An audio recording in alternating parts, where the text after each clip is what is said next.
जब भगवान ने हमें एक क्लीन स्लेट के साथ भेजा है तो क्या ज़रूरत है हमें हमारी प्रीवियस लाइफ्स देखने की? जनरली हम लोग इसको ना एक्सेप्ट कर लेते हैं कि अगर मान लीजिए मैं बहुत प्रॉब्लम में हूँ तो मेरे पास्ट लाइफ का कर्मा है, मैंने कुछ गलत किया होगा इसलिए मेरे साथ इस लाइफ में गलत हो रहा है, right? It's not like that. ये भी चांसेस हैं कि हाँ, पास्ट लाइफ में मैंने कुछ गलत किया होगा इसलिए मेरे साथ गलत हो रहा है। देयर इज़ अनदर सिनेरियो कि it's a repeated pattern from many lifes, कि ये पार्टनर कई लाइफ से अब्यूज़ करता हुआ रहा है, इस लाइफ में भी वो अब्यूज़ चले जा रहा है। पहली बार किसी व्यक्ति से मिल रहे हैं बट एक डीप फैसिनेशन, एक डीप एडमिरेशन उस इंसान के लिए होती है। एट द सेम टाइम आप किसी से पहली बार मिल रहे हैं और आप उन्हें बिल्कुल भी नहीं झेल सकते हैं। क्या ये भी आपके पूर्व जन्म से आ रहा है और पीएलआर इसका कैसे आंसर देता है? कहीं ना कहीं पास्ट लाइफ में कुछ ना कुछ ऐसा कार्मिक पैटर्न, कार्मिक रिलेशन उनके साथ रहा होगा, सबकॉन्शियसली इंस्टेंटली वो चीज़ें ट्रिगर होती हैं। शादी को कहते हैं 7 जन्मों का सफ़र, और फिर भी आपको एक ऐसा पार्टनर मिल जाता है जो आपका कहीं ना कहीं सबसे बड़ा दुश्मन भी बन के आ जाता है कई बार। मतलब जो भी पेन आपकी लाइफ में आता है, God is not a fool to give you pain. Thing is we need to learn something out of that. और ये समझना है कि पास्ट लाइफ में मैंने क्या उनके साथ किया था।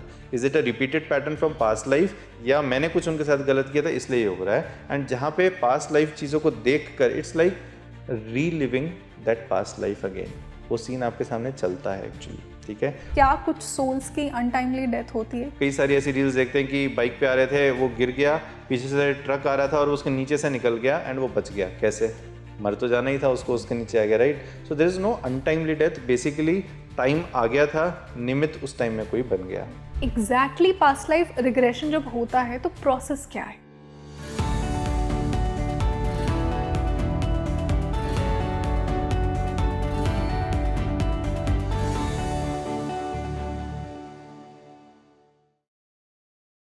नमस्ते everyone, a very warm welcome on the show and this is your host rangoli Sharma.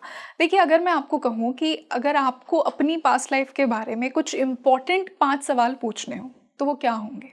अब आपको समझ आ गया होगा कि आज का टॉपिक मेरा क्या है।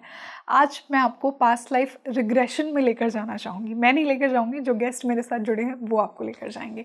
देखिए, हमारे पास ना बहुत सारी हीलिंग मोडालिटीज़ अवेलेबल हैं and it's the best opportunity कि हम एक ऐसे समय में जी रहे हैं कि हमारे पास इतनी अच्छी चीज़ें अवेलेबल हैं कि आप उनके माध्यम से खुद को इतना बेटर समझ सकते हैं। चाहे वो एस्ट्रोलॉजी हो, चाहे वो पास्ट लाइफ रिग्रेशन हो, if they are done in the right way and if they are done through the right person. अब कौन होगा वो राइट पर्सन, और आप कैसे डिसाइड करेंगे कि आप पास्ट लाइफ रिग्रेशन के लिए बने हैं या नहीं?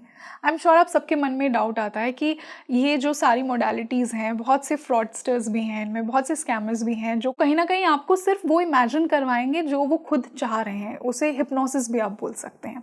सो हाउ वुड यू रिकग्नाइज कि अगर आप कभी पास्ट लाइफ रिग्रेशन करवाना चाहें तो क्या आप सही उस पास्ट लाइफ में टैप करेंगे? हम सबकी सोल जर्नी इतनी सारी पास्ट लाइफ्स कैरी करती है। मुझे कैसे पता लगेगा कि इस लाइफ में मैं जिस कारणवश सफ़र कर रहा हूँ वो कौन सी लाइफ से आ रहा है? आज मैंने ऐसे इंपॉर्टेंट क्वेश्चंस उठाए हैं पास्ट लाइफ रिग्रेशन को लेकर। कुछ मिथ्स पर बात की है, कुछ बहुत ही प्रचलित जो लोगों के क्वेश्चंस होते हैं उन पर बात की है। ये पॉडकास्ट शुरू करने से पहले आप मुझे कॉमेंट सेक्शन में ज़रूर लिखिए कि आप पास्ट लाइफ रिग्रेशन के बारे में क्या जानना चाहते हैं, और अगर आपको कभी करवाना पड़े तो आप वो 5 इंपॉर्टेंट सवाल कौन से हैं जो पूछेंगे, वो मुझे कॉमेंट सेक्शन में ज़रूर लिखिए। तो मैंने आज के इस डिस्कशन में बहुत इंपॉर्टेंट सवाल उठाए हैं कि moment of birth, moment of death, relationships, soul, family, अगर मुझे कोई फोबिया है वो पास्ट लाइफ से कैसे आ रहा है, ये सब कैसे पास्ट लाइफ से कनेक्टेड है। सो मच सो दैट कि एक देवी देवता की तरफ जो मुझे फैसिनेशन हो रहा है वो भी मुझे पास्ट लाइफ से कैसे मिल रहा है। आज इन इंपॉर्टेंट सवालों पर बात की। आई एम श्योर आपको बहुत मज़ा आएगा।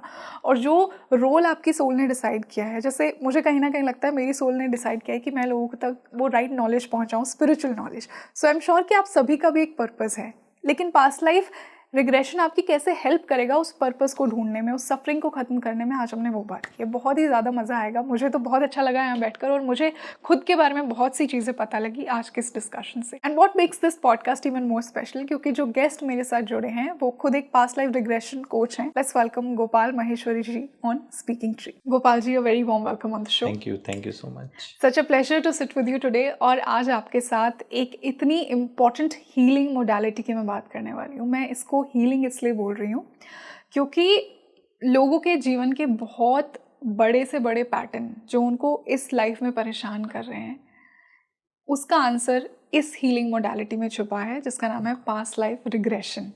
मैं ऑलरेडी पास्ट लाइफ पे बहुत बात कर चुकी हूँ, पर आई एम श्योर आज के डिस्कशन से मैं ये कह सकती हूँ कि बहुत नए इंसाइट्स मेरे व्यूअर्स को आज मिलने वाले हैं। So to begin with Gopal ji, I think जो लोग इन सब चीज़ों में बिलीव नहीं करते हैं ना, और जो बहुत लॉजिकल फैक्चुअल आंसर्स में बिलीव करते हैं, उनका ये मानना है, और मैंने ऐसा सुना भी है, बहुत सारे कमेंट्स आते हैं कि जब भगवान ने हमें एक क्लीन स्लेट के साथ भेजा है तो क्या ज़रूरत है हमें हमारी प्रीवियस लाइफ्स देखने की? क्यों हमें पास्ट लाइफ देखनी चाहिए? मैं ये बोलता हूँ कि अगर भगवान ने वो पर्दा डाला है तो पास्ट लाइफ बिल्कुल भी विज़िट नहीं करनी चाहिए। बट अगर लाइफ में कुछ बहुत बड़ी प्रॉब्लम चल रही होती है ना, तो वो पर्सन इधर उधर हर जगह भटकता है कि इसका सॉल्यूशन कहाँ से निकले, राइट। फॉर एग्जांपल अगर मैं बोलूँ कि डॉक्टर ने आपको बोला कि you have to undergo open heart surgery, ठीक है। अब भगवान ने तो ओपन हार्ट सर्जरी बनाई नहीं थी उस टाइम में, राइट। तो क्यों करवानी है? जब भगवान ने वो बनाई नहीं थी तो आज करवाने की क्या ज़रूरत है? अब उसको पता है पर्सन को कि अगर मैंने ओपन हार्ट सर्जरी नहीं कराई तो मुझे स्ट्रोक आ सकता है, राइट। वैसे ही जब किसी की लाइफ में बहुत बड़ा प्रॉब्लम इन द सेंस किसी के हस्बैंड नार्सिस्टिक है, किसी के वाइफ नार्सिस्टिक है, बहुत ही फिजिकल अब्यूज़ चल रहा है, या फिर कोई रिलेशनशिप इश्यूज़ चल रहा है, या किसी को एक्सट्रीम लेवल पे पानी से डर लगता है जो सबको नहीं लगता। जब लाइफ में बहुत बड़ी प्रॉब्लम होती है ना, तो उसका सॉल्यूशन कहीं ना कहीं से तो निकालना होता है। और पास्ट लाइफ रिग्रेशन जनरली उनका लास्ट रिसोर्ट होता है। पहले वो सब चीज़ करके देख लेते हैं, हाँ। सब चीज़ करके देख ली, नहीं उसका सॉल्यूशन मिला तो यार पास्ट लाइफ रिग्रेशन भी करवा के देखते हैं। That's how I came into past life regression. जब सब काम करके देख लिए, सॉल्यूशन नहीं मिला, प्रेडिक्शंस तो आ गई, सॉल्यूशन नहीं मिला, that's how I came into past life regression. जब मैंने अपना सेशन करवाया, चीज़ें समझी, तब मुझे पता लगा कि इसमें सॉल्यूशन मिलता है। Very important. Now I am sure कि बहुत से व्यूअर्स के मन में होगा कि प्रॉब्लम्स तो मेरी लाइफ में है, सबकी लाइफ में प्रॉब्लम्स होती हैं, बट मुझे कैसे पता लगेगा कि मुझे पास्ट लाइफ करवाना चाहिए या नहीं करवाना चाहिए? क्या मैं इसके लिए बना हूँ रिग्रेशन के लिए? वेल इसके दो आंसर्स हैं। एक, पास्ट लाइफ रिग्रेशन जो मेजरली काम करती है, it works on relationship and health, ठीक है। तो दो मेन इश्यूज़ हैं जहाँ पर आपको ये चीज़ें समझ में आती है कि मेरे लाइफ में ना एक रिपीटेड पैटर्न चल रहा है, ठीक है। मान लीजिए रिलेशनशिप में रिपीटेड पैटर्न चल रहा है, और क्या सॉल्यूशन है आपके माइंड में? और कुछ आप सोच सकते हैं? आपने इतने सारे पॉडकास्ट किए हैं यहाँ पे, आपको और कुछ भी याद आता है कि रिलेशनशिप इश्यूज चल रहे हैं, रिपीटेड पैटर्न चल रहा है, एक शादी हुई, हस्बैंड वाज नार्सिस्टिक, फिर सेकंड शादी हुई, अगेन सेम इशू, कैसे हो सकता है clear? Definitely you would need some counselling, कि अगर आप बहुत इनिशियल स्टेजेस में हैं तो आप एक थेरेपिस्ट के पास जाएंगे, फिर शायद आप एक एस्ट्रोलॉजर के पास चले जाएं, बट फिर अगर डिग डीपर करना है तो obviously you would do something which works on soul level. तो वो जो पास्ट लाइफ की नोट्स बंधी हुई है ना, वो ओपन होनी बहुत ज़रूरी है सबकॉन्शियस लेवल पे। जो एंगर, कोई फ्रस्ट्रेशन, कोई गिल्ट, ग्रीफ जो पास्ट लाइफ से इस लाइफ में कैरी ऑन हो रहा है, उसको क्लेंस कैसे करें? क्या कोई हीलिंग मॉडलिटी, मतलब I respect all the healing modalities, but क्या रूट कॉज पे उस लेवल पे क्लेंस कर सकती है कि पास्ट लाइफ में, इस लाइफ में मान लीजिए हस्बैंड बहुत प्रॉब्लम क्रिएट कर रहा है या वाइफ बहुत प्रॉब्लम क्रिएट कर रही है, एंड ये किसी न किसी पास्ट लाइफ से आ रहा है, लेट्स से, राइट। अब उस लाइफ को विजिट करना, उस लाइफ में इस चीज़ों को समझना कि उस लाइफ में किसने क्या किया था जिसकी वजह से प्रॉब्लम आ रही है। वेदर जनरली हम लोग इसको ना एक्सेप्ट कर लेते हैं कि अगर मान लीजिए मैं बहुत प्रॉब्लम में हूँ तो मेरे पास्ट लाइफ का कर्मा है, मैंने कुछ गलत किया होगा इसलिए मेरे साथ इस लाइफ में गलत हो रहा है, right. It's not like that. ये भी चांसेस हैं कि हाँ पास्ट लाइफ में मैंने कुछ गलत किया होगा इसलिए मेरे साथ गलत हो रहा है। देयर इज़ अनदर सिनेरियो कि it's a repeated patterns from many lifes, कि ये पार्टनर कई लाइफ से अब्यूज़ करता हुआ रहा है, इस लाइफ में भी वो अब्यूज़ चले जा रहा है।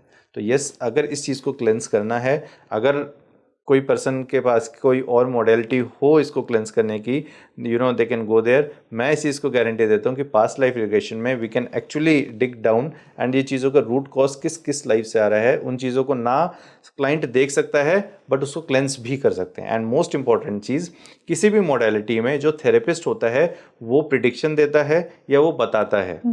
पास्ट लाइफ रिग्रेशन की मोस्ट इंपॉर्टेंट चीज़ क्या है कि क्लाइंट खुद ही डीप ट्रांस में जाता है, खुद ही अपनी पास्ट लाइफ देखता है, खुद ही रियलाइज़ करता है कि पास्ट लाइफ में क्या हुआ था, और जब सबकॉन्शियस लेवल पे वो क्लेंस हो जाता है तो खुद ही उसको फील होता है कि yes I was carrying this load और ये चीज़ मैंने क्लियर कर दी है। ग्रेट। गोपाल जी, बहुत से लोग ऐसे सोचेंगे कि यूँ तो हमारी बहुत सारी पास्ट लाइव्स होती हैं, तो मुझे कैसे पता लगेगा कि कौन सी पास्ट लाइफ में जाना है? और यहाँ से मेरा क्लियर क्वेश्चन ये है कि एग्जैक्टली पास्ट लाइफ रिग्रेशन जब होता है तो प्रोसेस क्या है? Like what would I go through if I go into a past life regression session for the first time? Right. So मेरे पास्ट लाइफ एजुकेशन जब मैं कोर्स कंडक्ट करता हूँ तो उसमें मैं ना सब लोग को एक चीज़ समझाता हूँ कि अगर मान लीजिए 300 लोगों को दिल्ली से अहमदाबाद लेकर जाना है तो उनको फ़्लाइट बोर्ड करनी है। क्या वो फ़्लाइट अपने आप चली जाएगी? नहीं, पायलट का होना बहुत ज़रूरी है, राइट? अगर फ़्लाइट नहीं होती, क्या पायलट अपने आप सबको ले जाता? नहीं लेके जा सकता। तो पायलट का अपना एक रोल है, फ़्लाइट का अपना एक रोल है। वैसे जब पास्ट लाइफ रिग्रेशन करना होता है तो थेरेपिस्ट का भी एक रोल होता है, बट दैट इज़ ओनली 20-30%।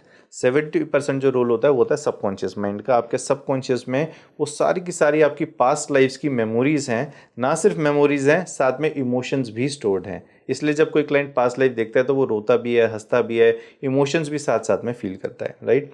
अब इस लाइफ में अगर मान लीजिए किसी को लेट से पानी से बहुत डर लगता है, या किसी का रिलेशनशिप इशू चल रहा है, या रिपीटेड पैटर्न है हेल्थ में, राइट? तो जब वो पास्ट लाइफ रिग्रेशन करवाने आते हैं, हम लोग एक सबसे इंपॉर्टेंट चीज़ आपको बता दूं, we don't use hypnosis. At least मेरे कोर्सेज जो मैं करवाता हूँ, so there are two ways. एक होता है हिप्नोसिस सम्मोहन से करना, एक होता है गाइडेड मेडिटेशन से करना, राइट? सो हिप्नोसिस करने में एक डिसएडवांटेज क्या होता है कि यू कैन क्रिएट इल्यूजन। अगर मैंने बोला कि सामने काला हाथी दिख रहा है तो उसको काला हाथी दिखना और शुरू हो बहुत से लोगों का जाएगा। फियर यही है क्योंकि वो हिप्नोसिस से ही पास्ट लाइफ को Yes. रिलेट करते हैं। उन्हें लगता है कि कोई हमें लेकर जा रहा है तो वो जो हमें दिखा रहा है हमें वही दिखेगा। यस। तो हम लोग हिप्नोसिस का यूज़ नहीं करते, इवन दो मैं अपने कोर्स में सिखा देता हूँ हिप्नोसिस का यूज़ कैसे किया जाता है, बट मैं I am very specific. Hypnosis का यूज़ इस चीज़ के लिए नहीं करना past life regression, because we need reality की वहाँ पे क्या हुआ था, राइट? सो हम लोग एक 30 मिनट्स का गाइडेड मेडिटेशन यूज़ करते हैं। क्लाइंट एक्चुअली एक बहुत ही गहरे ध्यान की अवस्था में, या जिसको हम बोलते हैं डीप ट्रांस, वहाँ पे चला जाता है, डीप ट्रांस में रहता है एंड अपने सबकॉन्शियस को एक्सेस कर लेता है, right? So lot of people they उनको डर लगता है कि हम पास्ट डायमेंशन में तो नहीं चले जाएंगे, रुक तो नहीं जाएंगे, अटक तो नहीं जाएंगे। ऐसा कुछ नहीं होता, right? They just access their subconscious mind. उन्हीं के माइंड में वो सारी मेमोरीज और इमोशंस हैं। अब यहाँ पे हम लोग सबकॉन्शियस माइंड को इंस्ट्रक्शन देते हैं कि उस स्पेसिफिक लाइफ में एंटर करना है जहाँ से प्रॉब्लम्स इस लाइफ में आ रहे हैं। उस स्पेसिफिक लाइफ में, ये कीवर्ड है, क्योंकि हम सबको ये लगता है कि मेरी तो पता नहीं कितनी पास्ट लाइफ्स होंगी, तो मुझे कैसे पता लगेगा कि कौन सी लाइफ से आ रहा है। Yes yes. So there are techniques कि उस स्पेसिफिक पास्ट लाइफ में एंटर करना है कि जहाँ से इस लाइफ में ये प्रॉब्लम्स आ रही हैं, and there could be subsequent lifes and there is something called initial life. मतलब जहाँ से सारी चीज़ें शुरू हुई थी इस लाइफ में। मान लीजिए बहुत लोगों को ना पानी को देख के बहुत डर लगता है ना, कि क्यों मतलब पानी से इतना डर लगता है। 100 में से कितने लोगों को डर लगता है? हार्डली 2 लोगों को। क्यों? क्योंकि हो सकता है पास्ट लाइफ में उन्होंने कहीं ना कहीं या तो पानी में गिर के उनकी डेथ हो गई हो, या उन्होंने अपने सामने देखा हो किसी को पानी में डूबते हुए, राइट? तो वो फियर, वो पेन, वो ट्रॉमा जो वो अपने सबकॉन्शियस में कैरी कर रहे हैं इस करंट लाइफ में, तो वी इंस्ट्रक्ट सबकॉन्शियस माइंड कि उस स्पेसिफिक लाइफ में जाएं और वहाँ पे वो स्पेसिफिकली चीज़ें देखें कि क्या हुआ था, सबकॉन्शियस लेवल पे उसको क्लेंस करें, ठीक है? नाउ थिंक कम्स की क्या ये एक ही लाइफ से इस लाइफ में आ रहा था? नहीं, it could be multiple lifes. तो हम लोग क्या करते हैं कि सबकॉन्शियस माइंड को इंस्ट्रक्ट करते हैं कि उस स्पेसिफिक लाइफ में एंटर करें जहाँ से प्रॉब्लम आ रही है। तो 2 तो हम देखते हैं सब्सिक्वेंट लाइफ्स, कि इस लाइफ से भी आ रहा था और इस लाइफ से भी आ रहा था। देन वी इंस्ट्रक्ट कि अब उस लाइफ में एंटर करो जहाँ से ये सारी चीज़ें स्टार्ट हुई थी, the very initial life from where all this started. तो फिर सबकॉन्शियस उस लाइफ में लेके जाता है जहाँ से ये चीज़ें स्टार्ट हुई थी, and then we cleanse it from there. So that's how actual cleansing होती है पास्ट लाइफ रिग्रेशन की। आपने फोबियाज़ की बात की। बहुत लोगों को बहुत सी पर्टिकुलर चीज़ों का फोबिया है। किसी को क्लॉस्ट्रोफोबिया है, मतलब उन्हें टाइट स्पेसेस का फोबिया है। किसी को हाइट से है, किसी को पानी से है। आपने अपने पास्ट लाइफ रिग्रेशन में कैसे इसको डिकोड किया है कि अगर किसी की लाइफ में आ रहा है तो पास्ट लाइफ में ऐसा क्या कर्म रहा होगा? हाँ, जैसे मैंने आपको बताया, जैसे किसी को पानी से बहुत डर लगता है, राइट? उसके बहुत सारे केसेस देखे हैं मैंने। एक केस में आपके पॉडकास्ट पे उसका शॉर्ट 3 मिनट का मैंने वीडियो भी बनाया हुआ है कि there is a male in this person, Rajasthan में है, and he was a female dancer in past life, that too he was not Indian, ठीक है? तो उन्होंने क्या बताया पास्ट लाइफ में कि मैं शिप में हूँ और शिप में मैं डांसर हूँ, ठीक है? और मैं जब वापस अपने रूम में गई, उनका वो चेंज हो गया था, जेंडर चेंज हो गया था सेशन के दौरान। मैं अपने रूम में गई हूँ और वहाँ पे 3 लोग आ गए हैं। उन्होंने मेरे साथ बहुत बदतमीज़ी करी, बहुत छेड़ाछाड़ी करी, उन्होंने मेरे को बहुत मारा, एंड फाइनली उनको लगा मेरी डेथ हो गई है, एंड उन्होंने मेरे को एक कारपेट में लपेट के और शिप से पानी में फेंक दिया, जबकि मेरी डेथ नहीं हुई थी। और जैसे ही मैं पानी में गिरी, अब जब लिटरली उन्होंने एक्सप्लेन किया कि पानी कैसे मेरे नाक से एंटर कर रहा है, कैसे अंदर जा रहा है, कैसे मेरे लंग्स तक गया, और सर मुझे अभी मरना नहीं था। ठीक है, मतलब जो ट्रॉमा उन्होंने उस टाइम में किया, एक बार तो मेरे भी उस टाइम में उनको ना सेशन को देखते हुए मेरे रोंगटे खड़े हो गए थे कि कितना डेप्थ में उन्होंने एक एक चीज़ एक्सप्लेन करी। तो basically they relive that emotion, that pain, that fear, and वहाँ से फिर हम उसकी क्लेंसिंग कर देते हैं। We take them to death movement, और डेथ के बाद जब सोल बाहर आती है सुपर कॉन्शियस लेवल पे क्लेंसिंग हो जाती है। और सिर्फ एक ही सेशन में जो पर्सन कल तक स्विमिंग पूल में नहीं जा सकता था, रिवर में नहीं जा सकता था, वो आज इस सेशन के बाद स्विमिंग पूल में भी जा सकता है, रिवर में भी जा सकता है without any fear. Gopal ji, इतना डीप सीटेड जब फियर है, इतना डीप सीटेड पैटर्न है, तो सिर्फ एक सेशन में ऐसा क्या होता है कि आपका इतना गहरा डर खत्म हो जाए सिर्फ एक सेशन से? बिल्कुल, वो जो जन्मों जन्मों का। सबकॉन्शियस लेवल पे वो जो एंगर, वो frustration, guilt, grief, sadness, hatred, ये सारे के सारे नेगेटिव इमोशंस उन स्पेसिफिक पास्ट लाइफ से आ रहे थे। क्लाइंट को पता भी नहीं होता कि ये 5 ग्राम की छिपकली को देख कर मेरे को इतना डर क्यों लगता है, राइट। एकदम से मतलब छिपकली देखी और उछल के कुछ लोग होते हैं बेड पे कूद पड़ते हैं। वाई? कहीं ना कहीं पास्ट लाइफ में किसी न किसी रेप्टाइल के साथ उनका आमना सामना हुआ था कि वो छिपकली ने नेगेटिव ट्रिगर को एकदम वो सबकॉन्शियस में ट्रिगर कर दिया एकदम से, और वो एकदम से डर गया वो। और उनको नहीं पता कि यार इससे क्यों डर रहा हूँ मैं, छिपकली से इतनी दूर बैठी है, राइट।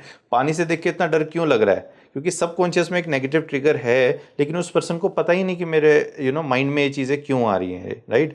तो जैसे ही आप उनको पास्ट लाइव्स में लेके जाते हैं, उन स्पेसिफिक लाइव्स में जहाँ से ये नेगेटिव इमोशन, वो एंगर, वो फियर, वो पेन इस लाइफ में कैरी हो रहा है, हम लोग लिटरली उसको सबकॉन्शियस लेवल पे क्लेंस कर देते हैं। एक ही सेशन में you will see that change, सिर्फ एक सेशन में। और जैसा आपने कहा, ये भी डेस्टिन्ड है कि किसका PLR सेशन होना होगा। और किसके थ्रू होगा, क्या ये भी डेस्टिन्ड है? एटलीस्ट कोर्स में तो मैंने देखा है, पास्ट लाइफ रिग्रेशन सेशन में आई एम नॉट श्योर कि किससे आपका सेशन होगा, डेस्टिनी है कि नहीं है, बट कोर्स में मैंने देखा है कि in one of my life I was Buddha's शिष्य, ठीक है। मेरे जितने भी स्टूडेंट्स हैं 60-70% जो मेरे स्टूडेंट हैं कहीं ना कहीं बुद्धा के साथ कनेक्टेड हैं। तो yes, past life regression course जो लोग मेरे साथ करते हैं कहीं ना कहीं उनकी डेस्टिनी में था कि उनको वो मेरे साथ करना है। ऐसे बहुत सारे लोग हैं जिन्होंने अलग अलग जगह से कोर्स किया, स्टिल वो मेरे साथ रिपीट कर रहे हैं। ऐसे बहुत सारे लोग मेरे को बोलते हैं, सर हमने बहुत सारे लोगों के एड्स देखे, वीडियोस देखे, लेकिन आपका ऐड देखते ही एक वो कनेक्शन फील हुआ आपके वेबिनार में, and we are here with you. So yes, कहीं ना कहीं कोर्स तो मेरे को पता है कि इट वॉज डेस्टिन्ड कि उनको मेरे से करना था। Session I am not sure कि मेरे से, बिकॉज हम लोग ना अपनी पर्सनल पास्ट लाइफ चेक नहीं करते वहाँ पे, because I am a therapist, right. वो लोग एज अ क्लाइंट मेरे पास आए हैं, तो we are not suppose to check that कि वो मेरे साथ कनेक्टेड थे कि नहीं थे, इसलिए मुझे उसका आंसर नहीं पता कि वी वर कनेक्टेड और नॉट। आपने कनेक्शन की बात कही। बहुत बार लाइफ में ऐसा होता है कि हम पहली बार किसी व्यक्ति से मिल रहे हैं, बट एक डीप फैसिनेशन, एक डीप एडमिरेशन उस इंसान के लिए होती है। एट द सेम टाइम आप किसी से पहली बार मिल रहे हैं और आप उन्हें बिल्कुल भी नहीं झेल सकते हैं।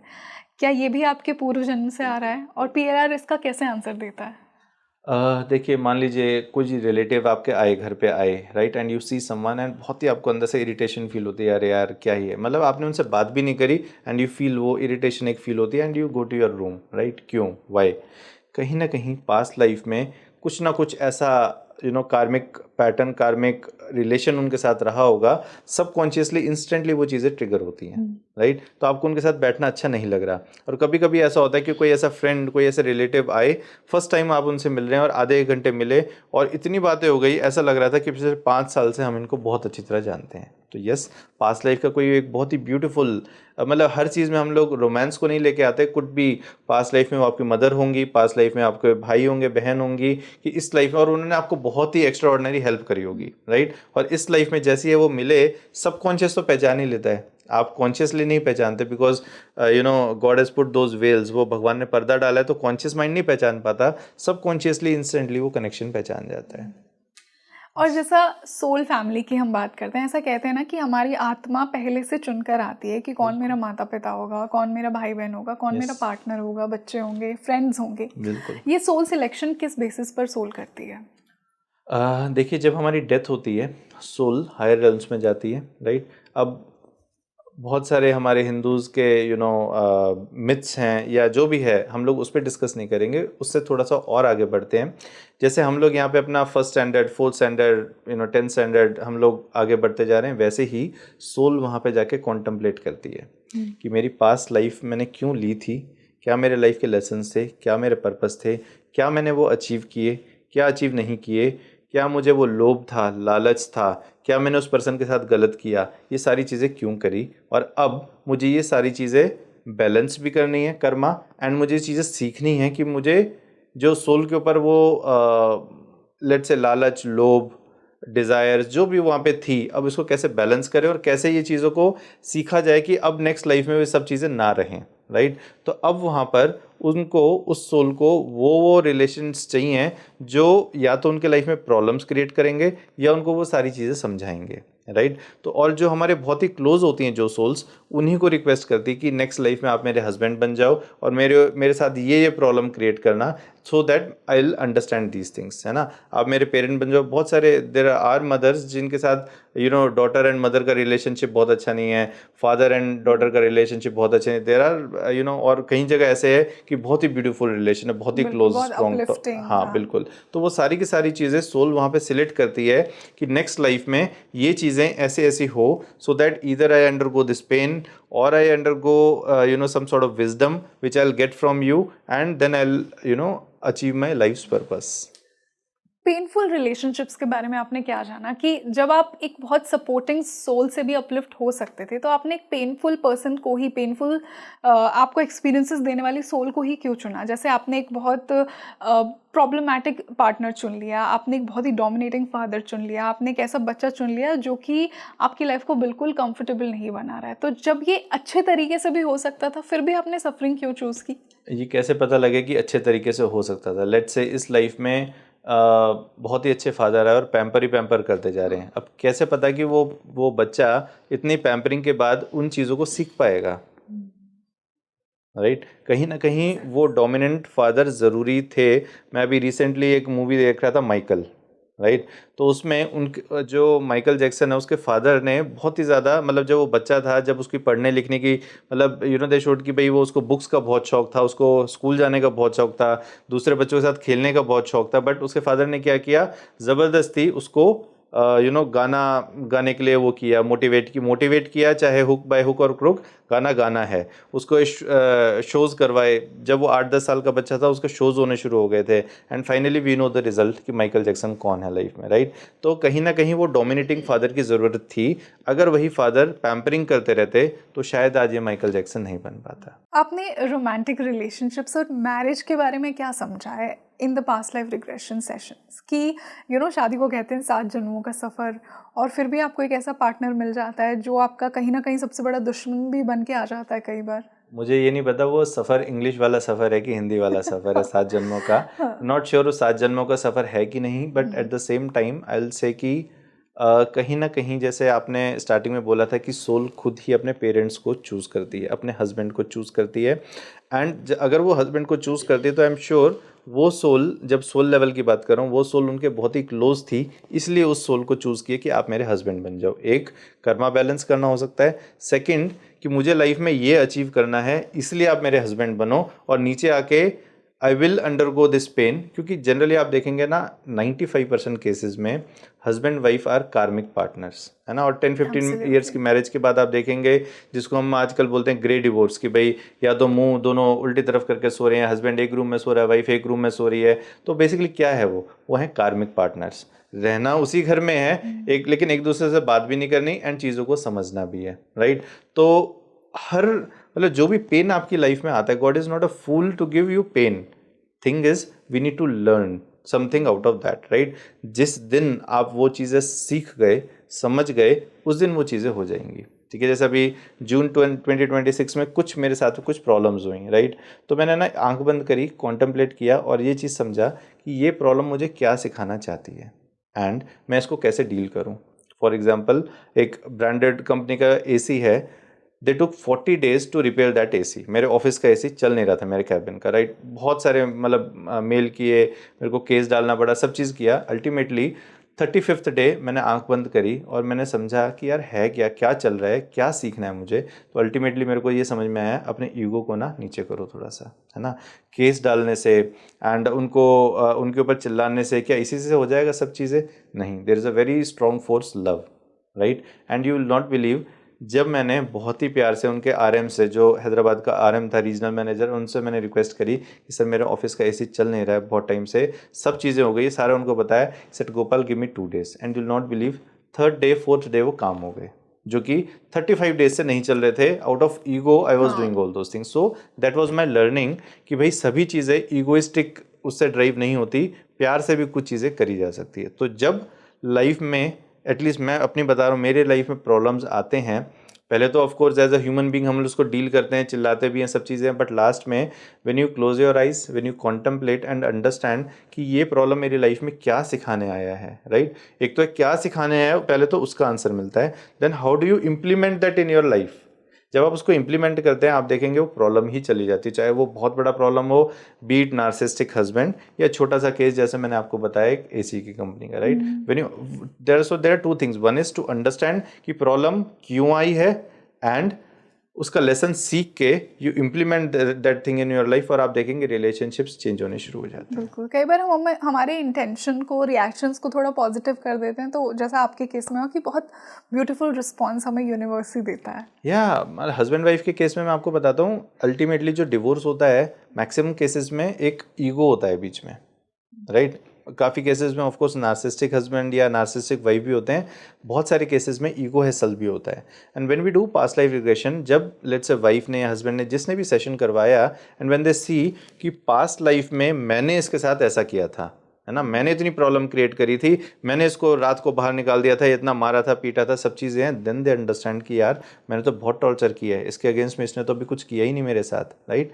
फिर वो जो परसेप्शन चेंज होता है ना कि नहीं, फिर वो अगर वो सामने वाला पर्सन चिल्ला भी रहा है ना, तो आप देखेंगे वो टोन डाउन हो जाती है। और जब एक पर्सन की टोन डाउन होती है, ये तो नहीं कि सामने वाला बार बार चिल्लाता ही रहेगा, सामने वाला चिल्लाता है, आप उसको रिस्पॉन्ड करते हैं, that's how fight begins, right. तो वो चीज़ें ना, परसेप्शन भी चेंज होता है, इस लाइफ में चीज़ें चेंज होती हैं। या फिर you have to forgive someone कि इस लाइफ में मेरे चाचा का बेटा मेरे साथ इतना प्रॉब्लम क्रिएट कर रहा है, and when we do past life regression, समझ में आती है कि मैंने क्या किया था।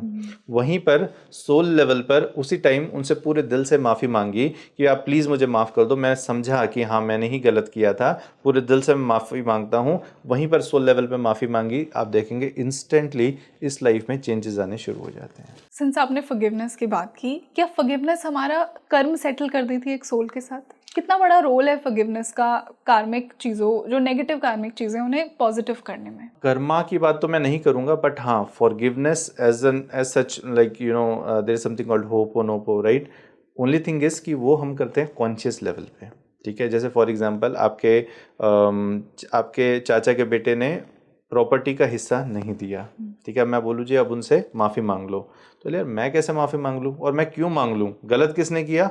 उन्होंने किया, मेरा रोल क्या है, मैं क्यों माफ़ी मांगूं, राइट। तो अब वो नोट्स बंधे के बंधे रह गए, और अगर राइट टाइम पे रिजॉल्व नहीं किए तो कहीं ना कहीं नेक्स्ट लाइफ में भी कंटिन्यू होंगे, राइट। अब इंपॉर्टेंट क्या है कि जब पास्ट लाइफ रिग्रेशन का रोल क्या है इसमें, पास्ट लाइफ रिग्रेशन का रोल ये है कि पास्ट लाइफ में उस लाइफ में जाना कि जहाँ से इसका रूट कॉज इस लाइफ में आ रहा है, राइट। और ये समझना है कि पास्ट लाइफ में मैंने क्या उनके साथ किया था, is it a repeated pattern from past life, या मैंने कुछ उनके साथ गलत किया था इसलिए ये हो रहा है। एंड जहाँ पे पास्ट लाइफ चीज़ों को देख कर, it's like reliving that past life again, वो सीन आपके सामने चलता है एक्चुअली, ठीक है। और वहाँ पे अगर आपने हाथ जोड़कर, दो आंसू बहाकर और ठीक से अगर वहाँ पे माफ़ी मांग ली, फिर आप देखेंगे कैसे लाइफ में चेंजेस आने शुरू हो जाते हैं। सर, आपके अकॉर्डिंग इन योर सेशंस अभी तक ऐसी कोई past life regression session which stayed with you, मैं क्लाइंट डिटेल्स रिवील नहीं करवाना चाहूँगी, बट कोई ऐसा सेशन जिससे आपने बहुत कुछ सीखा हो, और कोई ऐसा केस जो is still with you in your heart? ऐसा कोई case which is still in my heart, एक केस मैंने आपको थोड़ी देर पहले डिस्क्राइब किया था, जो कि लाइक यू नो कैसे पास्ट लाइफ का वो पेन इस लाइफ में कैरी कर रहे हैं, राइट। जैसे मैंने आपको बताया था कि इस लाइफ में he is a male, he is in Rajasthan, and कैसे उनको पानी से इतना डर लगता है, and he was a dancer in that life, और शिप पे थे, कुछ लोगों ने अब्यूज़ किया, उनको पानी में डाल दिया, और कैसे एक एक डिटेल उन्होंने मेरे को बताई। और इस लाइफ में उनको लंग्स का प्रॉब्लम भी था, ठीक है।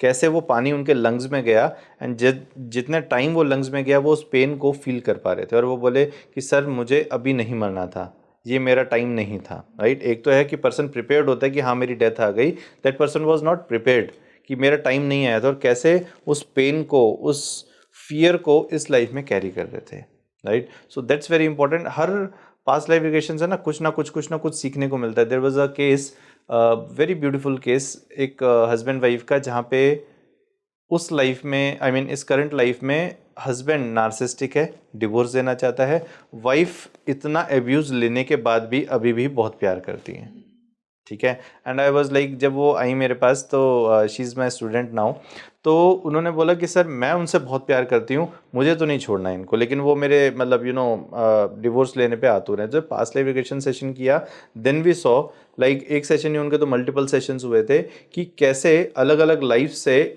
दोनों का ही ये कर्मा बैलेंस मतलब चलता जा रहा है। एक ने बैलेंस किया, लेकिन बैलेंस करते टाइम उसने और क्रुएलिटी कर दी, राइट। जैसे लास्ट लाइफ में जो इस लाइफ में वाइफ है वो हस्बैंड थी, कैसे वो बहुत ज़्यादा शक करती थी कि मेरी वाइफ मंदिर गई है तो इतना टाइम क्यों लग गया, और मेरे को ऐसा लगता है कि इनका एक्स्ट्रा मैरिटल अफेयर चल रहा है, मैंने आधी रात को उसको घर से बाहर निकाल दिया, और कैसे क्रुएल्टी करी, कैसे उसको मारा पीटा। तो उस लाइफ का वो बैलेंस करना था, राइट।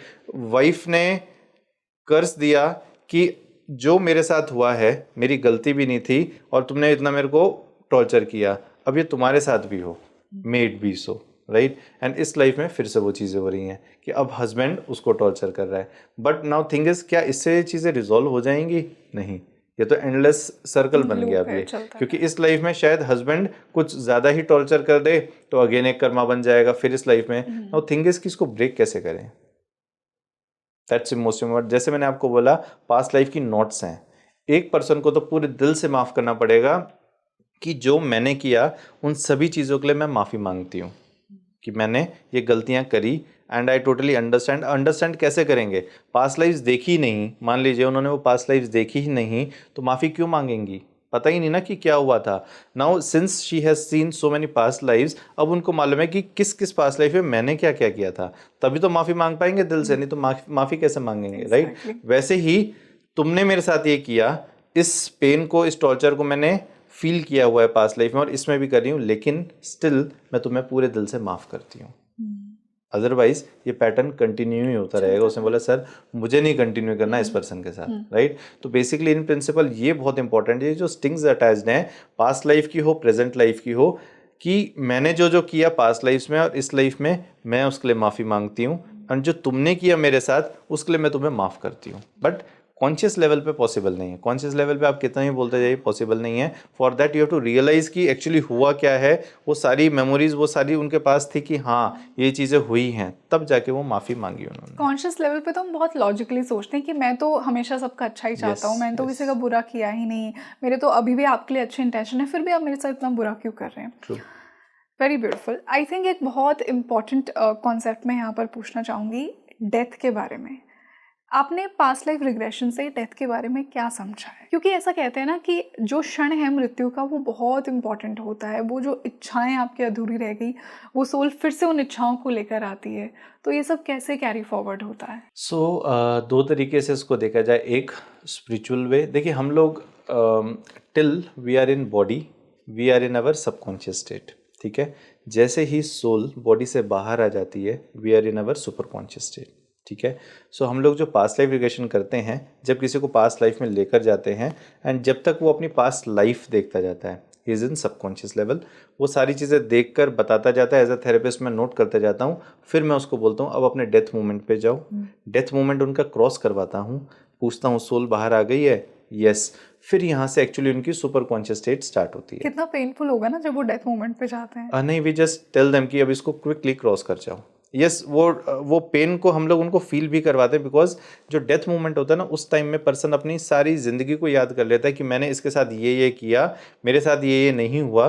तो वो जो इमोशंस जो कैरी करता है ना उस लाइफ में कि अरे मेरे इसका क्या होगा, अरे मैंने उसके साथ गलत किया, तो हम लोग वो सब चीज़ें, हाँ हम लोग वो सारी चीज़ें नोट करते हैं, बिकॉज वही तो कारण है नेक्स्ट टाइम में, नेक्स्ट लाइफ में सारी प्रॉब्लम्स का। और ये कितने मिनट में होता है? क्योंकि ऐसा कहते हैं ना कि एक सोल रिव्यू जब आपकी आत्मा शरीर छोड़ रही होती है तो विद इन 7 मिनट्स आपको बहुत वो सारी चीज़ें 7 मिनट के अंदर ही दिख जाती हैं कि आपने इस जीवन में क्या किया है। तो इज इट ट्रू कि वो सब 7 मिनट के अंदर? हम लोग 7 मिनट तो नहीं देते, हम लोग quickly, because soul super conscious state में आने वाली है, उस टाइम में क्विकली पूछते हैं कि आपके क्या इमोशंस हैं, राइट।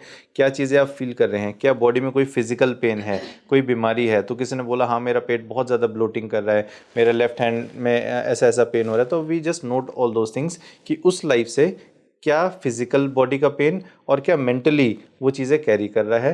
एंड डेथ के बाद जब सोल बाहर आ जाती है सुपर कॉन्शियस स्टेट में, वहीं पे वो सारे के सारे negative emotions, be it anger, fear, loneliness, sadness, जो भी वो कैरी कर रहे हैं, फिजिकल बॉडी का पेन, सब चीज़ें क्लेंस करवा देते हैं वहाँ पे। एंड इसीलिए यही एक बहुत बड़ा कारण है कि इस लाइफ में सारे चेंजेस आते हैं।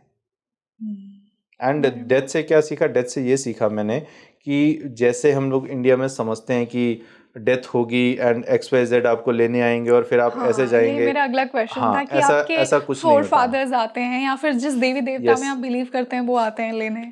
देवी देवता नहीं, हम लोग बिलीव करते हैं स्पिरिट हाँ, गाइड्स, स्पिरिट मास्टर्स में एंड यस, फोर फादर्स। हाँ, यस, आते हैं लेने, आते एंसेस्टर्स आते हैं। बिल्कुल आते हैं। वो एक्चुअली उनको देखते भी हैं और वो बताते भी हैं कि सर ये आए हैं और I can see them. It's giving me goosebumps. मैंने बहुत लोगों से सुना है, specially like my grandmother use to tell me about some stories about her village कि जब कोई बूढ़ा व्यक्ति मर रहा होता है उसको एक हफ्ते पहले ही लोग दिखने लग जाते हैं कि वो वहाँ खड़ा है, वो दादा खड़े हैं, वो चाचा खड़े हैं। Very interesting.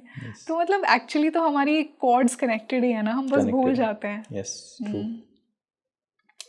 अनटाइमली डेथ के बारे में मैं जानना चाहूँगी कि क्या कुछ सोल्स की अनटाइमली डेथ होती है? क्या ये PLR कंफर्म करता है कि विधाता ने तो, भगवान ने तो उसके एक मृत्यु के क्षण लिखे थे, बट जैसा वो केस आपने जो शिप वाला केस बताया कि वो सोल रेडी नहीं थी मरने के लिए बट फिर भी उसे मार दिया गया, तो हाउ डू यू नो वो अनटाइमली थी? मतलब लॉजिकल कॉन्शियस ब्रेन से हमें नहीं, क्योंकि आपने PLR में क्या पता वही कहा उसका था टाइम था। एंड ऐसे ही उनका अनटाइमली, मैं आपको एक चीज़ बताता हूँ, एवरीथिंग इज डेस्टिन्ड। मतलब मैं इस चीज़ को बहुत ही स्ट्रांगली मानता हूँ कि only guru of calibre can bring some changes in your life, otherwise everything is destined. आप सभी चीज़ें लिखवा कर लाए हैं एंड वो चीज़ें वैसी ही चलेंगी। Nobody can change that. मतलब मैं एक इंस्टा पे एक वीडियो देख रहा था, पूरा शिप कंटेनर गिरा और एक पर्सन कॉर्नर में था और वो बच गया। है ना? आप कई सारी ऐसी रील्स देखते हैं कि बाइक पे आ रहे थे, वो गिर गया, पीछे से ट्रक आ रहा था और उसके नीचे से निकल गया एंड वो बच गया। कैसे? मर तो जाना ही था उसको, उसके नीचे आ गया, right? So there is no untimely death. Basically time आ गया था, निमित्त उस टाइम में कोई बन गया। आपने कहा निमित्त बन गया।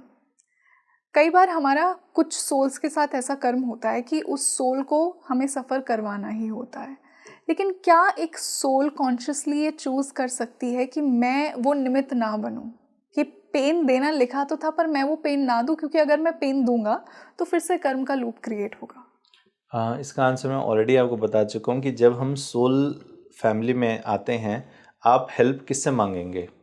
जो सबसे आपके नियर एंड डियर वंस है, उन्हीं से तो हेल्प मांगेंगे, राइट? तो सोल उन्हीं को बोलते कि आप मेरे फादर बनो एंड आप मेरे को लाइफ में ऐसे ऐसे चैलेंजेस देंगे, या इतनी आप मेरे को टॉर्चर करेंगे, या आप मेरे को ये चीज़ें मेरे को लाइफ में करनी होंगी, नहीं करने देंगे, राइट? या आप मेरे हस्बैंड बनेंगे और आप मेरे को ऐसे ऐसे करेंगे, या आप मेरे बेटे बनेंगे और लाइफ में ये प्रॉब्लम मेरे क्रिएट करेंगे। तो ये सारी चीज़ें सोल पहले ही सिलेक्ट करके आती है। It's already destined.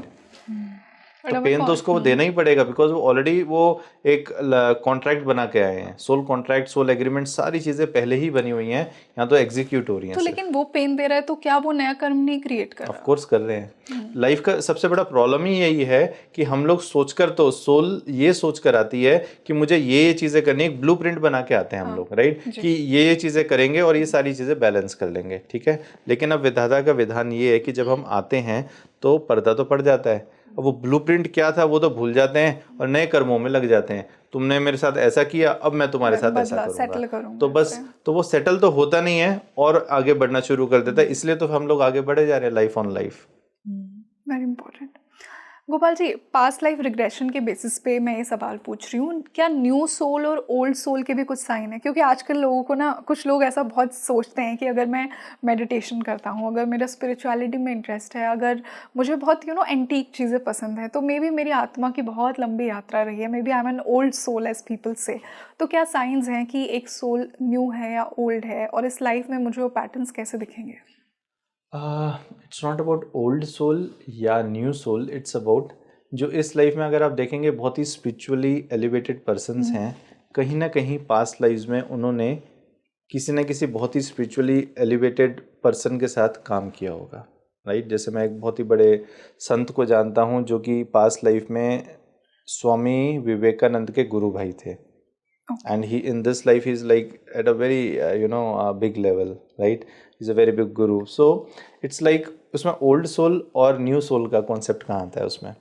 सोल्स तो आई थिंक देखिए जब स्टार्ट हुआ होगा, आई am not sure in this, start जब हुआ होगा इस सृष्टि तो एक इंस्टेंस में वो सारी की सारी सोल्स क्रिएट हुई, राइट? एंड उसके बाद से वो साइकिल चले जा रहा है। ऐसा थोड़ी कि एवरी ईयर न्यू सोल्स बनती जा रही है, ऐसा तो कुछ है ही नहीं, राइट? सोल्स तो तभी से आ रही है। इट्स लाइक तामसिक या राजसिक, लाइक किसी का तामसिक बिहेवियर था तो इस लाइफ में वो वैसे बिहेव कर रहा है।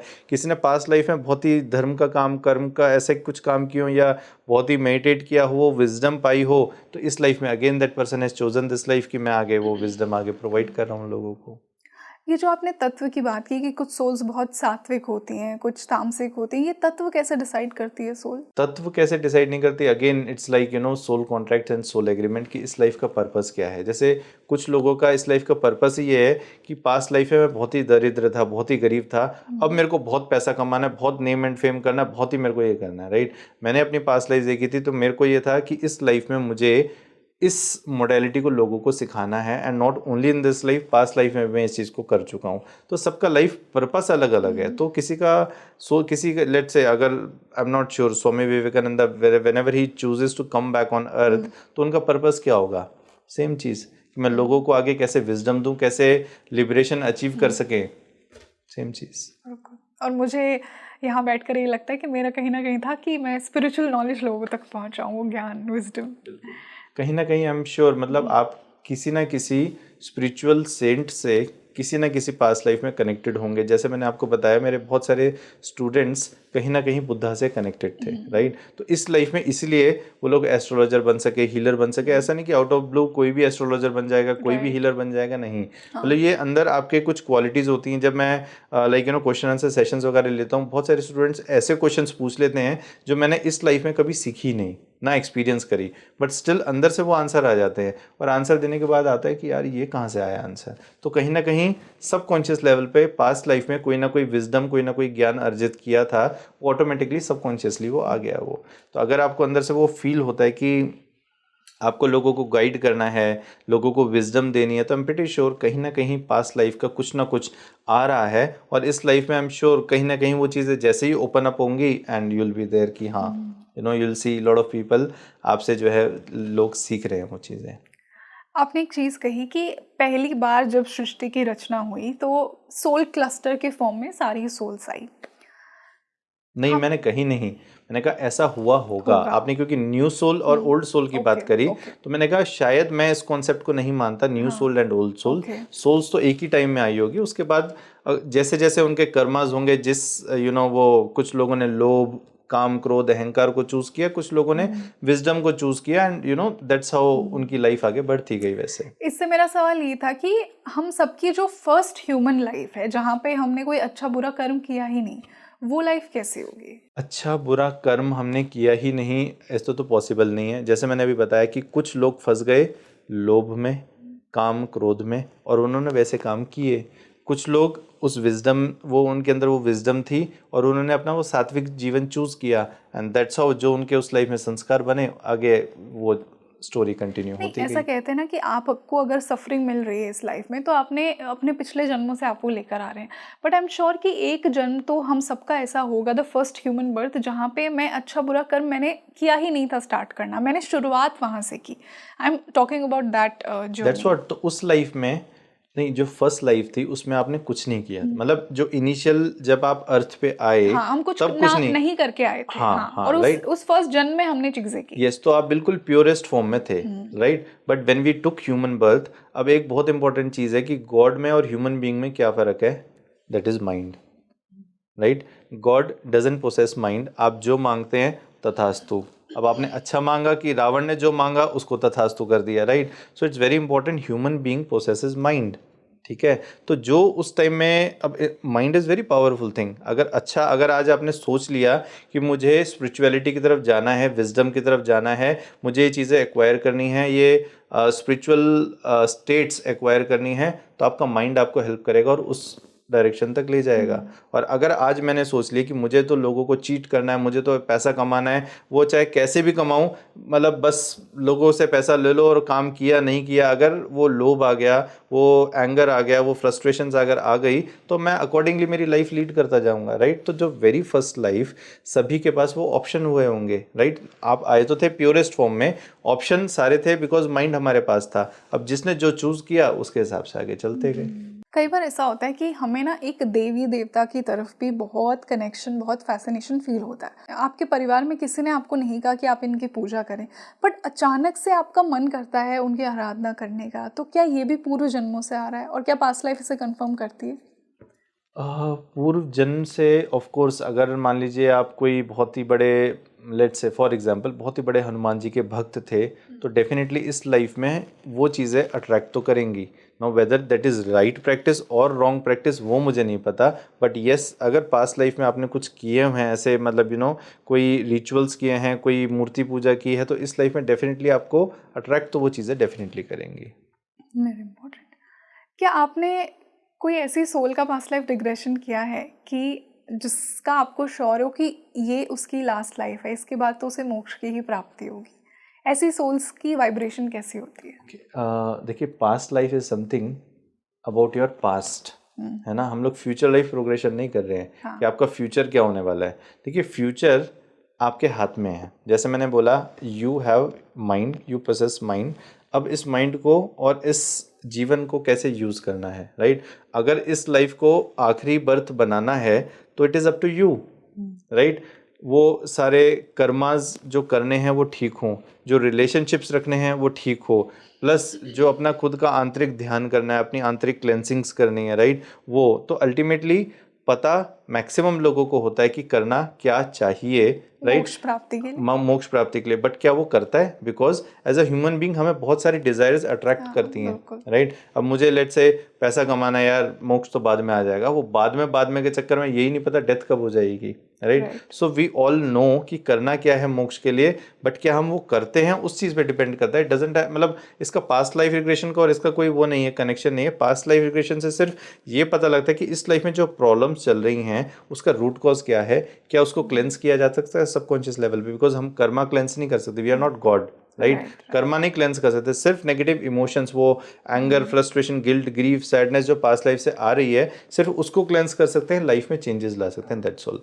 रही बात मोक्ष की, तो उसके लिए तो आपको एज अ ह्यूमन बीइंग अपनी विल पावर लगानी पड़ेगी कि इस लाइफ में राइट चीज़ें क्या करनी है, अपना आंतरिक ध्यान कैसे करना है, अपनी क्लीनिंग कैसे करनी है, कि जो मैं अपने कर्मास पास्ट लाइफ के जो मैं कैरी करके ला रहा हूँ उसको कैसे क्लीन किया जाए।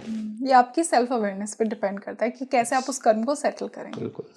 एक लास्ट सवाल आज के इस पॉडकास्ट का, विच इज़ वेरी इंपॉर्टेंट। हम ना डेथ के मोमेंट से बहुत डरते हैं, डेथ से बहुत डर लगता है। मैंने कहीं ये पढ़ा है, कुछ लोगों से भी सुना है कि the moment of birth is also very painful, क्योंकि एक सोल इतनी डिज़ायर्स लेकर आ रही है और वो फिर से इस दुनिया में आ गई है, फिर से उसे इतना कर्म क्रिएट करना पड़ेगा, फिर से वो फ्रेश कर्मा क्रिएट करेगा, पिछले को सेटल करेगा। यहाँ से मैं ये पूछना चाहती हूँ कि पास्ट लाइफ रिग्रेशन के बेसिस पे अगर आपने किसी क्लाइंट स्टोरी में देखा हो, मोमेंट ऑफ डेथ ज़्यादा पेनफुल है, मोमेंट ऑफ बर्थ ज़्यादा पेनफुल है? देखिए, मोमेंट ऑफ बर्थ तो सोल तो इस खुशी के साथ आ रही है कि मैंने पास्ट लाइफ में ये चीज़ें अचीव नहीं करी और इस लाइफ में मुझे ये चीज़ें बैलेंस करनी है और अचीव करनी है, राइट। तो soul, it's not like soul जैसे किसी की डेथ हुई, सोल ऊपर गई, अब उसको पनिशमेंट मिल रही है कि तुम अपनी नेक्स्ट लाइफ लो और ये काम करो। It's not a punishment. Soul has that wisdom and that right. अब उसको 40 ईयर्स, 50 ईयर्स, 200 ईयर्स जितना वहाँ पे रेस्ट करना है, जितना कॉन्टेम्पलेट करना है, कर सकती है। बिकॉज ये जो टाइम काल चक्र है ये अर्थ पे है, वहाँ पे नहीं है, राइट। सो सोल अपने आप टाइम चूज करती है कि मुझे अब इसके साथ जाना है। अब इस टाइम पे अगर मैं बर्थ लूँगी तो ये मेरे एस्ट्रोलॉजिकली प्लानिटरी पोजीशंस होंगे, ये मेरे पेरेंट्स होंगे, ये मेरा हस्बैंड होगा, ये सारी चीज़ें होंगी, राइट। तो सोल तो वो चूज करके आती है एंड सोल इज़ हैप्पी कि मैं इस टाइम पे जाऊँगी तो ये सारी चीज़ें मेरी बैलेंस हो जाएंगी एंड शायद मैं मोक्ष प्राप्त कर सकूँ, राइट। तो मोमेंट ऑफ बर्थ तो बिल्कुल डेफिनेटली पेनफुल नहीं है, बिकॉज सोल इज़ हैप्पी कि मैं ये सारी चीज़ें अचीव करने जा रही हूँ। अब moment of death depends on that person कि उसने इस लाइफ में किया क्या है। क्या उसने सारे लोगों को धोखा दिया है या लोगों को हेल्प करी है. सो दैट डिपेंड्स कि भाई मैं अपने डेथ के मोमेंट पे, लोग अल्टीमेटली डेथ के मोमेंट पे याद क्या आता है कि इस लाइफ में कितने मैंने चीज़ें करी, क्या अच्छे करे, क्या चीज़ें अच्छी करी, क्या बुरी करी, कितने लोगों को धोखा दिया, कितने लोगों के साथ अच्छा काम किया, कितने लोगों को हेल्प करी, क्या मैं रेडी हूँ वहाँ जाने के लिए. अब मैं मतलब क्या मैं सारे अपने कर्मास को बैलेंस कर लिया, क्या मैंने उस लेवल की क्लेंसिंग कर ली कि now I am ready, right. Ultimately जो डेथ के मोमेंट पे आपकी वाइब्रेशंस हैं, इट्स लाइक लॉक एंड की, जो डेथ के मोमेंट पे वाइब्रेशंस हैं उसी लेवल पे आप वहाँ पे पहुँचेंगे. Very important, very beautifully said. And I am sure कि आज का ये डिस्कशन बहुत ज़्यादा क्लैरिटी लोगों को अपनी सोल जर्नी के बारे में देगा, because we started with past life but now we ended with moksha. So it was a wonderful discussion with you. Thank you so much for joining me today. और मुझे मेरी सोल जर्नी के बारे में डेफिनेटली बहुत ज़्यादा क्लैरिटी मिली कि जो मैंने ये रोल चूज़ किया है, जो भी मेरी इच्छाएं हैं, वो क्यों हैं कहीं ना कहीं. And I am sure it helps the audience as well. Thank you so much. Thank you so much. So you tell me in the comment section, आपको आज का ये इंसाइटफुल पास्ट लाइफ रिग्रेशन का डिस्कशन कैसे लगा. देखिए, जैसा मैंने आपको इंट्रोडक्शन में कहा था ना कि आज मैं पास्ट लाइफ से रिलेटेड आपके बहुत से मिथ्स तोड़ने वाली हूँ. पास्ट लाइफ रिग्रेशन को भी एक ऐसी मोडालिटी बना दिया गया है कि लोग बहुत ज़्यादा डाउट करते हैं कि मैं ये करवाऊँ या नहीं, क्या ये मेरे लिए बना है या नहीं, क्या इसमें भी बहुत ज़्यादा स्कैमिंग हो रही है, what if this is just a part of the person who is doing the past life regression on me. But I am sure कि ऐसा इंसाइटफुल और डिटेल डिस्कशन आपको और कहीं नहीं मिलेगा. बहुत ही ज़्यादा हार्ट टू हार्ट ये कॉन्वर्सेशन थी. आप मुझे बताइए आपको कैसा लगा, आपके क्या क्वेश्चंस हैं अपनी पास्ट लाइफ जर्नी को लेकर, अपनी सोल जर्नी को लेकर. अगर आपको कभी पास्ट लाइफ रिग्रेशन करवाना पड़े तो आपको क्या लगता है आप सबसे इंपॉर्टेंट 5 सवाल कौन से पूछेंगे, वो मुझे कमेंट सेक्शन में ज़रूर लिखिए. आपके जो भी डाउट्स हैं, feel free to write them, I will reply to you. और मैं सर से भी पूछकर उनके आंसर्स आप तक ज़रूर पहुंचाऊंगी. आने वाले डिस्कशन में आप कौन से इंपॉर्टेंट मेजर टॉपिक्स पर बात सुनना चाहेंगे वो भी मुझे ज़रूर लिखिए. मैं आपके लिए ऐसे ही इंसाइटफुल डिस्कशंस लेकर आती रहूँगी जो आपकी सोल जर्नी के लिए हेल्पफुल है, क्योंकि जैसा मैंने पॉडकास्ट के बीच में कहा, मेरी सोल जर्नी का पार्ट है कि मैं आप तक वो राइट स्पिरिचुअल नॉलेज पहुँचाऊँ. I'm your host Rangoli and I'll see you in another podcast. Namaste.